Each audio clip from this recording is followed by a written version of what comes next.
Welcome students in the class of English Literature, BA Part Fest, Paper Fest, Poetry and Drama.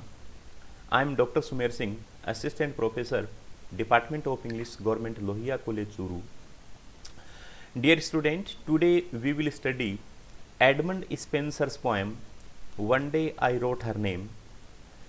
As we know that Edmund Spenser is one of the most important poet of Romantic age or the Elizabethan age in English literature. Edmund Spenser is a contemporary poet of William Shakespeare, and as William Shakespeare wrote so many love sonnets, in the same way Edmund Spenser also wrote so many love sonnets, and these love sonnets are dedicated to his beloved. In the poem One Day I Wrote Her Name, he also addresses his beloved, his wife, and he wants to immortalize the name of his beloved through his poem. So, One Day I Wrote Her Name is also a love sonnet, and it is dedicated to his beloved, his wife. In this poem, the poet tries to immortalize the name of his beloved through his poem, and the beloved says to the lover that you are doing a vain effort, you are doing useless activity, because the sea waves erase the name which was written by the poet on the sand. As we know, that situation in this poem is that the beloved and the lover are sitting at the sea beach, at the sea coast, and the lover writes the name of the beloved on the sand, and the sea waves come there and they erase out, they we can say that make the effort of the poet useless. So, the beloved says that you are doing useless efforts, you are doing useless activity to write my name here on the sand, because sea waves cannot make it permanent, because they destroy it, they erase out it.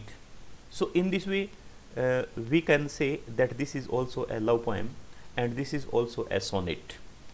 So, dear students, let us start the study and paraphrase of this poem, One Day I Wrote Her Name. So, the first stanza of this poem, the poet addresses his beloved in this way. Let us start. One day I wrote her name upon the strand, but came the waves and washed it away.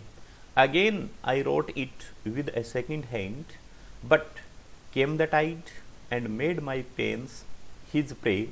Vain man, said she, that does in vain essay. So, the poet says that one day myself and my beloved were sitting on the sea coast, and I tried to write the name of my beloved on the strand, on the sand of the sea coast, but the waves came and they washed away the name which was written over the sand.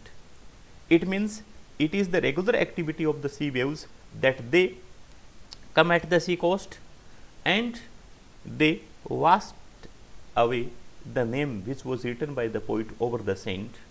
So, in this way the poet says that I tried to write the name of my beloved upon the strand, upon the sand, but the sea waves come and they make my effort useless. They washed the name away which was written by myself upon the sand. Again I wrote it. The lover says that again I wrote the name of my beloved upon the sand with a second hand, with a second effort.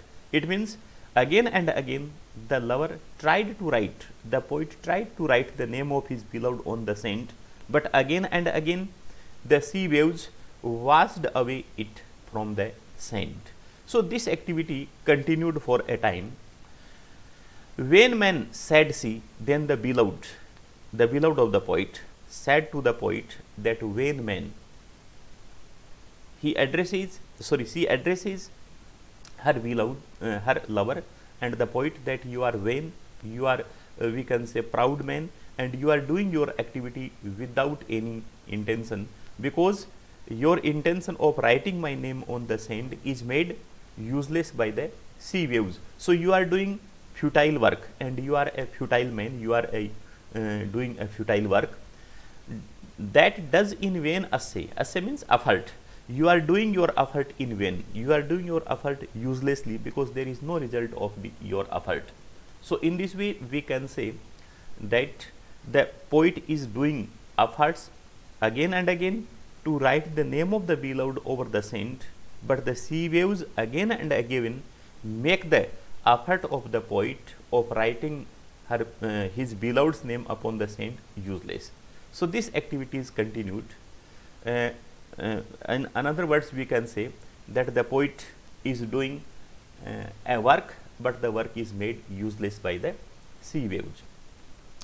Next stanza: a mortal thing so to immortalize, for I myself shall like to this decay, and ache my name be wiped out likewise. Not so, quoth I, let baser things devise to die in dust, but you shall live by fame. So in this second stanza, the poet says that a mortal thing so to immortalize, or we can say the beloved says to the lover that you are trying to make the mortal thing immortalize. So the sea waves again and again make the poet's effort useless. Then the beloved becomes irritated, the beloved becomes angry, and she says to the lover that you are doing a futile work, you are doing a useless work, because you are trying to immortalize the mortal thing. You are trying to make a thing immortal which is a victim of death, which is momentary or mortal. For I myself, the beloved says that because I myself, beloved says that myself shall like to this decay, because she says that myself is also like the name which is written over the sand, because the name which is written over the sand is washed away by the sea waves, or the name is momentary. In the same way, the beloved says to the poet that myself is also momentary, myself is also the victim of decay. Or we can say that the poet's work is made useless by the sea waves.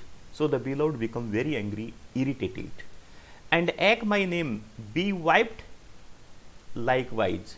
So she says that as my name is wiped away, my name is washed away by the sea waves, in the same way I will be also washed away from this world. I will also die one day from this world.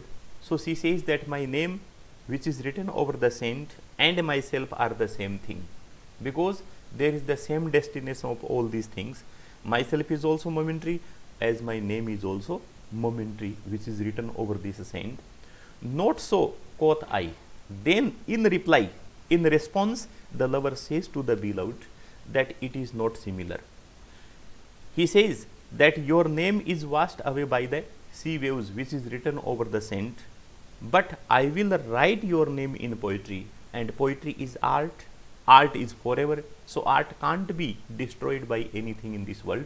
So he says, not so, quoth I means the poet said to his beloved that I said to my beloved, let baser things devise. He says that let the baser things means the weak things, the useless things, we can say the mean things can die, but your name will remain forever in this world, because your name will be written into my poetry, and poetry is an artistic thing and it will remain forever in this world. So he says that you shall live by fame. He says to his beloved that you will live forever in this world by your fame, by your name in this world, because your name, your fame will be immortalized through my poetry. So we can say in another word, dear students, that the poet tried to again the name of the beloved in his poetry to make it immortal. हम कह सकते हैं कि poet अपनी beloved का नाम अपनी कविता के नाम से अपनी कविता में अमर करना चाहता है और वो ये कहना चाहता है कि कविता हमेशा अमर रहती है, इसलिए आपका नाम भी हमेशा अमर रहेगा, आपका नेम और फेम दोनों ही हमेशा अमर रहेंगे. So this is the effort of the poet in this poem. In the third stanza, my verse your virtues rare shall eternize, and in the heavens write your glorious name, where when as death shall all the world subdue, or love shall live and later life renew. So in this third stanza the poet says that my verse, it means verse means poetry, my poetry, your virtues means your quality, your life, rare shall eternize, it means my poetry will eternize, my poetry will make you forever in this world. So the poet says that I will write your name in my poetry, I will make you immortalize in this world through my poetry, and your personality, your virtues, your life will be eternized through my verse, through my poetry. In the heavens writ your glorious name, and he says that when I will write your name in my poetry, and my poetry will remain forever in this world, in this way your name will be written in heaven, and your name, your glorious name will remain forever in this world, as the names, as the things remain forever in heaven, because in the heaven nothing passes, in the heaven nothing destroys. In the same way he says that as in heaven everything is permanent, in the same way in my poetry your name, your personality, your life will be also eternized. Your life, your glorious name will always remain forever in this world through my poetry. तो poet ये कहना चाहता है अपनी beloved को कि जैसे haven के अंदर, स्वर्ग के अंदर हर चीज़ अमर रहती है, वैसे ही आपका नाम स्वर्ग में अमर रहता है, उसी तरह पोइट्री के अंदर भी हमेशा अमर रहेगा. आपका नाम मैं पोइट्री में अमर कर देता हूँ. So in this way we can say that the poet tries to immortalize the personality, immortalize the life and the name and fame of his beloved through his poetry. He says, where when as death shall all the world subdue, all the world subdue, subdue means defeat, kill.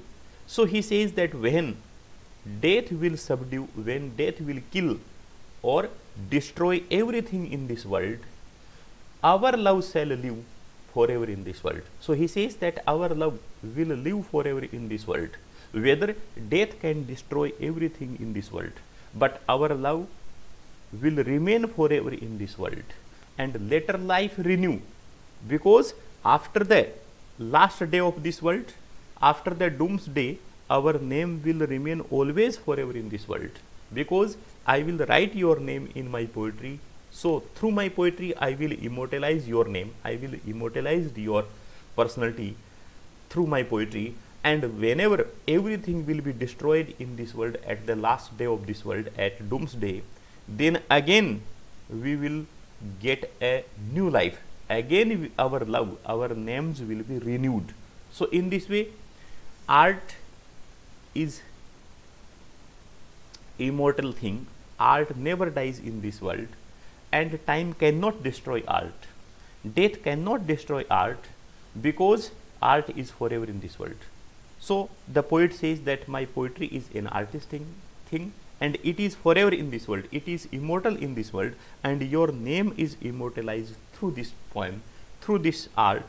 So your love, my love, our love will remain forever in this world, and after the last day of this world, after doomsday, our love will get the new life, it will renewed automatically after the doomsday, because the dead things will come in life again after the doomsday, and in this way our love will get the new life, our love will get the next life after the doomsday, after the last day of this world. So in this way we can say that through this love sonnet the poet wants to immortalize the name of his beloved through his poem. So this poem is a love sonnet like the love sonnets of William Shakespeare, and this poem is also dedicated to Spenser's beloved, to Spenser's wife, As we know that in this poem, Spenser tries to immortalize the name of his beloved, the life of his beloved through writing a poetry. So this is a romantic sonnet. This is a love sonnet written by Edmund Spenser, dedicated to his beloved, and this sonnet is also a English form of sonnet, Shakespearean sonnet, but the rhyming scheme of this sonnet is somewhat different from the Shakespearean sonnet. No doubt there is the same division as the division of Shakespearean sonnet, and the nature of this poem is also the same as the Shakespearean sonnet. Sonnets are the love sonnets. In the same way, this sonnet is also love sonnet. So this is the love sonnet of Edmund Spenser, entitled "One Day I Wrote Her Name."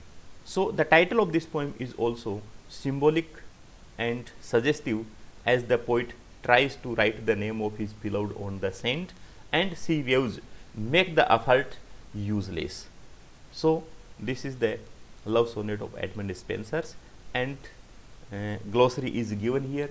The lexical words and difficult words are given here for your convenience, so you can interpret the poem again, you can read the poem again with these words.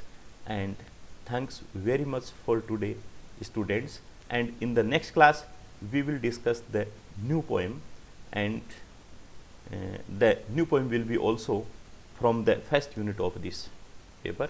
Thank you for today. Thanks.